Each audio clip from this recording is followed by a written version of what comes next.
ceux qui ne le savent pas, voici l'objectif des vidéos VBA Excel sur cette chaîne. On devra pouvoir réaliser un projet de ce genre à la fin. D'ailleurs, mettez les idées en commentaire et je vais choisir ce qui est à mon niveau pour qu'on réalise ensemble après avoir fini toutes les vidéos. Un exemple de projet. C'est un projet de gestion de bilan de puissance, c'est un peu spécialisé. Ici, vous ancrez vos équipements, les caractéristiques réelles, vous les enregistrez. Une fois que vous avez enregistré les caractéristiques des équipements, vous pouvez ajouter l'équipement. Voilà la liste des équipements qui apparaît. Vous pouvez supprimer l'équipement une fois sélectionné. Vous pouvez également modifier l'équipement ici, c'est-à-dire sélectionner l'équipement et ressaisir les nouvelles valeurs. Lorsqu'on va voir le total global des installations, on vient sur cette feuille, il y a les installations regroupées, les caractéristiques regroupées. Voilà les caractéristiques totales de l'installation. Likez la vidéo et surtout mettez les suggestions, les idées qui vous viennent à cœur pour qu'on réalise le projet à la fin des vidéos de Excel, parce qu'on va aller petit à petit et voir toutes les notions. Salut à tous. Aujourd'hui, on va voir les opérateurs en VBA Excel. Alors, les opérateurs, il en existe 3. Du moins, c'est ce qu'on va voir aujourd'hui. Il existe les opérateurs mathématiques, les opérateurs de comparaison, les opérateurs logiques. Et pour chaque catégorie, je vais vous donner un petit exemple. Allez, c'est parti. On commence avec les opérateurs mathématiques. Les voici. On a le symbole du chapeau. C'est la puissance. C'est mise à la puissance d'un nombre. C'est-à-dire, si on écrit 5, on met ce chapeau. Par exemple, ici, quand on écrit N1, ce symbole-ci est croix. Ça veut dire que c'est N1 à la puissance 3. Excusez-moi, j'oublie le nom de ce symbole. Pas grave, continuons. Le plus, c'est l'addition. Il y a le plus. Il y a le moins, qui est la soustraction, naturellement. Le fois, qui est la multiplication. L'étoile, autant pour moi, pas le fois, c'est l'étoile qui est la multiplication. Alors, le slash, c'est la division. La division normale, hein, c'est-à-dire quand tu fais 5 divisé par 2, ça doit te donner normalement 2,5. Ça, c'est le slash-ci. Maintenant, l'anti-slash, c'est-à-dire l'autre barre inversée, c'est la division entière. Par exemple, 5 divisé par 2 donne 2. Il n'y a pas de virgule qui revient après cette opération avec l'anti-flash. Maintenant, mode, c'est le modulo. Et alors, c'est quoi le modulo? Le modulo, c'est le reste d'une division. C'est-à-dire, si elle divise 5 par 2, si on ne doit renvoyer aucun nombre avec virgule, le modulo de cette opération pour envoyer un entier, c'est 1. Parce que 5 divisé par 2, pour envoyer un entier, ça fait 2. Et le reste de l'opération, c'est 1. Donc, en gros, le modulo, c'est le reste de la division euclidienne à un nombre. Quand vous effectuez une division euclidienne, généralement, c'est pour tester si le nombre est pair. C'est ça le modulo, le reste de la division. On a là un petit exemple, deux entiers, N1 et N2. Vous voyez très bien cette façon de déclarer les variables, c'est un peu particulier. On a dim une seule fois, on déclare deux variables, N1, N2, à string. Pourquoi? Parce que ce sont deux entiers de même type. J'affecte à N1 la valeur 13, j'affecte à N2 la valeur 3. Sachez que, bon, c'est mieux qu'on exécute ligne par ligne. Vous ne trouvez pas? Je préfère qu'on exécute ligne par ligne pour voir chaque résultat. Alors on commente là. Donc on va dire qu'à exécuter la première ligne. Allons-y. On a bien N1 moins N2 est égal à 10. Naturellement, N1 c'était 13 et N2 c'était quoi? Donc ça donne bien 10. Ok.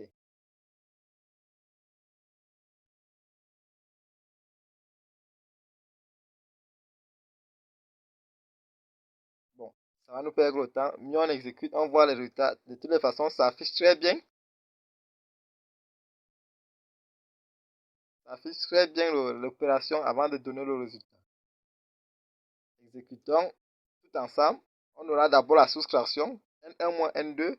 L'addition. N1 plus N2. Le cas échéant, c'est 13 plus quoi? C'est-à-dire 16. N1 à la puissance 3. Ça fait N1 puissance 3. Là, elle n'est pas en tête. N1 divisé par 2. N2. Ça, c'est la division normale. Puis on a N1 divisé par 2, la division entière, c'est-à-dire qu'il ne renvoie pas le nombre avec les virgules. On a le modulo 2. Exécutons. On a d'abord N1 moins N2, ça fait 13 moins 10. Moins 3 qui donne 10. 13 plus 3 qui donne 16. 13 puissance 3 qui donne 2197. On a 13 divisé par 3 qui donne 4,33 jusqu'à. Et puis on a 13, regardez très bien ce que je disais, 13 divisé par 3, mais là c'est la division entière, on ne renvoie pas de virgule, ça nous a donné 4. Pourtant, la division précédente nous avait donné 4, beaucoup de chiffres. Pourtant, cette division entière ne doit pas renvoyer de nombre décimal, c'est pour ça que ça nous a donné simplement 4 et oubliez le reste.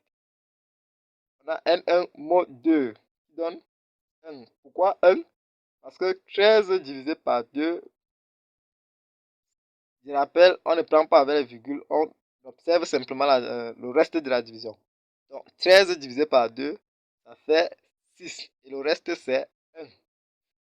Un autre exemple, 13 divisé par 3, ça va nous faire 4. Le reste, c'est aussi 1.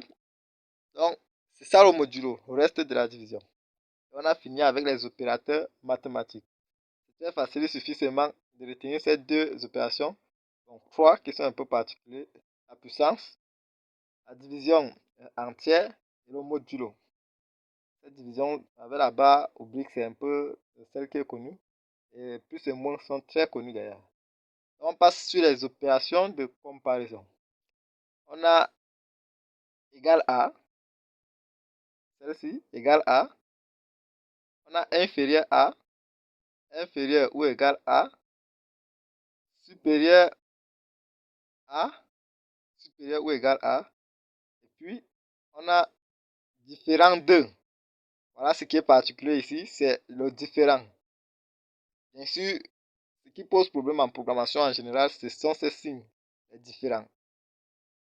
On a rarement les cas où c'est les mêmes signes. Par exemple, là en VBA, c'est le symbole inférieur et supérieur qui sont collés. En C, par exemple, différent s'écrit avec un point d'exclamation et égal. Donc, ce sont les trucs très différents.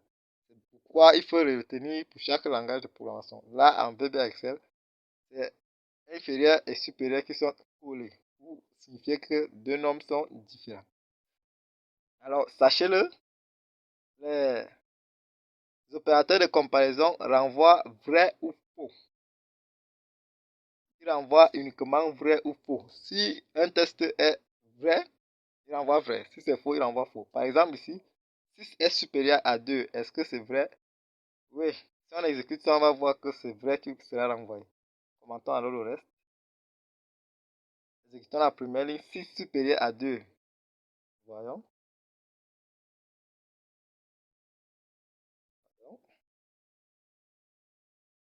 On voit bien que c'est vrai.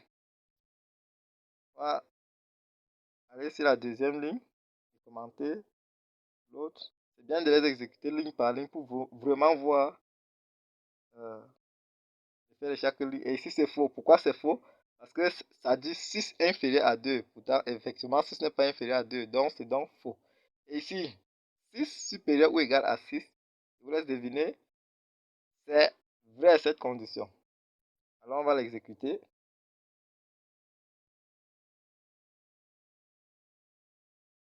Vrai.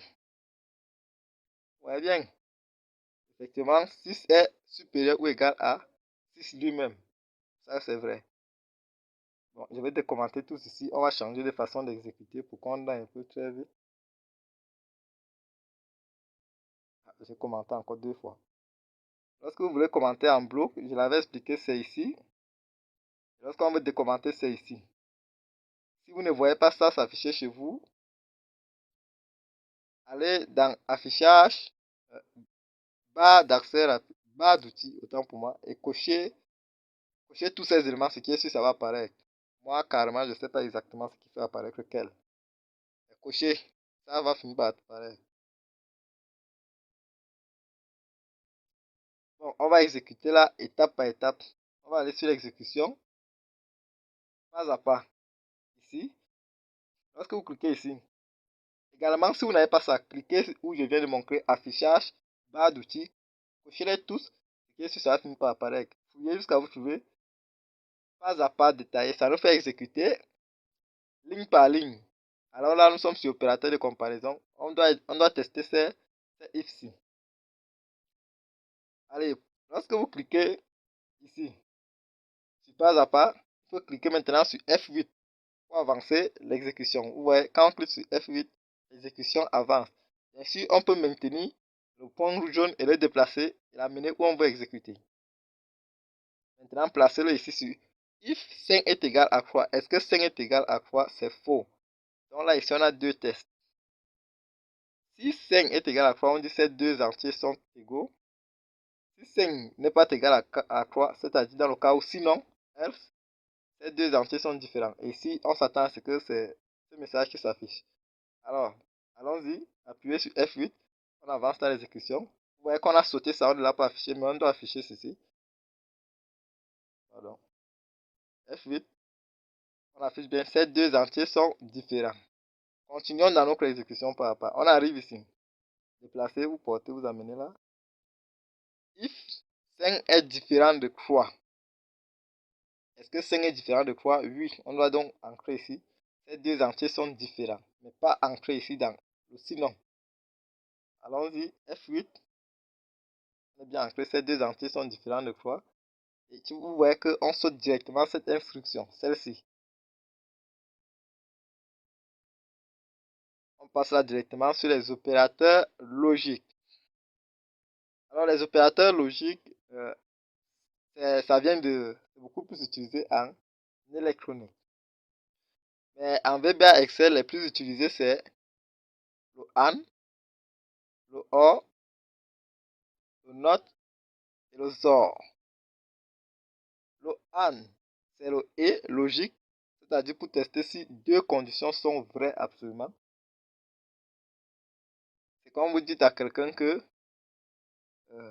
avant de venir à la fête, il faut que tu sois lavé et avoir mangé. Si les deux conditions ne sont pas remplies, la personne ne pourra pas venir à la fête. Mais en revanche, avec le ou, si vous dites à quelqu'un, avant de venir à la fête, il faut que tu sois lavé ou que tu aies mangé. Là, si la personne a fait une des deux choses, la personne pourra venir. C'est exactement la même chose ici. Lorsqu'on a un test avec et, par exemple ici, tant que les deux conditions ne sont pas vraies, on n'ancre pas dans ici. On vient plutôt faire le concret. Mais si ces deux conditions sont vraies, c'est là où on ancre ici. Donc on doit ancrer dans cette structure conditionnelle uniquement si ces deux conditions sont vraies avec le et. Avec le ou, c'est pas le cas. Ici, avec le ou, c'est pas le cas. Il suffit seulement qu'une des deux conditions soit vraie pour qu'on exécute cette instruction. Mais avec le XOR, alors, le XOR qui est ici, c'est un peu compliqué. On va aller voir les tableaux euh, de ces opérateurs logiques et vous comprendrez mieux. Là, on reviendra exécuter nos procédures. Voilà, allez, voici. Le ou, ce que je disais, c'est quand on a faux, c'est-à-dire 0, 0. La réponse est faux. Lorsqu'on a vrai, pardon, faux, vrai, c'est-à-dire une condition est vraie, la réponse est vrai. Le résultat c'est vrai. Lorsqu'on a vrai, faux, une condition est vraie, le résultat c'est vrai. Lorsque les deux conditions sont vraies, vrai, vrai, le résultat c'est vrai encore. Et concrètement, et le résultat est vrai uniquement lorsque les deux conditions sont vraies. C'est ce que je disais tout à l'heure. Mais lorsque une condition est vraie, le cas-ci et le cas-ci, le résultat est faux. Donc c'est 0, 0 partout. C'est 1, c'est-à-dire vrai, uniquement au cas où les deux conditions sont vraies. Voici le ou exclusif. Sachez que l'autre ou, c'est le ou inclusif. L'autre ou, le zo c'est également un ou, sauf que c'est le ou exclusif. C'est bien à savoir. Quand on a faux, faux, le résultat c'est faux. Lorsque, avec le ou exclusif, il suffit qu'une des conditions soit vraie. Une seule, pas les deux. Il suffit que les deux conditions soient différentes. Si on a les deux conditions qui sont les mêmes, la réponse est faux. Comme ici, 1, 1. Ici, c'est faux. Le résultat est faux. Ici, 0, 0. Le résultat est faux. En revanche, où c'est différent, on a faux, vrai, ça vaut vrai. Vrai, faux, ça vaut vrai. Maintenant, le note c'est carrément l'inversion. Hein. Où on a faux, ça donne vrai. Où on a vrai, ça donne faux. Revenons sur notre code. On va l'exécuter. Je décommente. Je sélectionne tout parce qu'il avait commenté d'abord. On clique ici. On va passer à l'exécution ligne par ligne comme on faisait, pas à pas. Porter la ligne déplacée là jusqu'à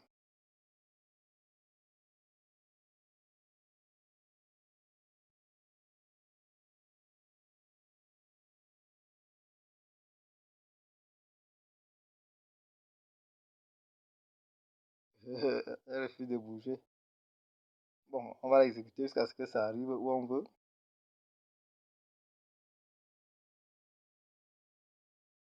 Voilà. On est là dans notre procédure. On va entrer ici pour tester. Première condition F8, on avance. Ici, regardons les deux conditions. 5 supérieur à 3 et 10 supérieur à 8. La première condition est vraie parce que 5 est bel et bien supérieur à 3. La deuxième est également vraie. Donc, on dit les deux conditions sont vraies. Si une des deux était fausse, on ne devait pas exécuter ici. On devait sortir de la structure conditionnelle. F8 pour continuer. Vous voyez qu'on est très bien entré. Et là, on affiche. Les deux conditions sont vraies. OK. On continue. On vient maintenant tester le cas de OR. Pardon. F8. Ici, on a 3 supérieur à 5 supérieur à 3, 8. Bon, c'est vrai que c'est un peu bizarre ici. On va fausser une condition. Bon, exécutons d'abord ceci. Faussons une condition plutôt. 10 supérieur à 20. Voilà. Là, cette condition c'est fausse. Il n'y a que celle-ci qui est vraie. Vous allez voir dans tous les cas, on va exécuter ceci parce que c'est or. Il suffit qu'une des conditions soit vraie pour qu'on entre. F8. On a bel et bien exécuté. Mais le cas où, remontons, faussons un peu les deux conditions. Supérieur à 7. On va voir qu'on ne va pas l'exécuter. On n'a pas exécuté si on a sauté parce que les deux conditions sont fausses. Donc, il suffit qu'une des conditions soit vraie pour qu'on entre. Soit une des conditions est vraie, soit les deux sont vraies. Là, on entre dans la structure. Si les deux sont fausses, on n'entre pas. On va tester le OR. F8 pour avancer. La structure ou exclusif.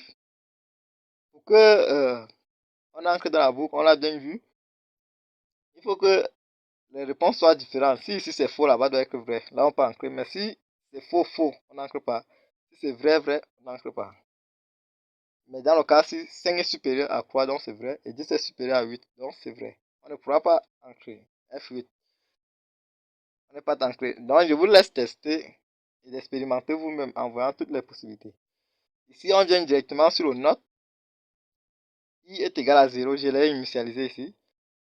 Le note, la question qu'on se pose à le note, c'est est-ce que I est égal à 0 pour que cette condition-ci soit vraie? Pour avoir testé, i est égal à 0. Ici, oui, i est bel et bien égal à 0. Ça veut dire qu'en général, cette condition-ci est fausse.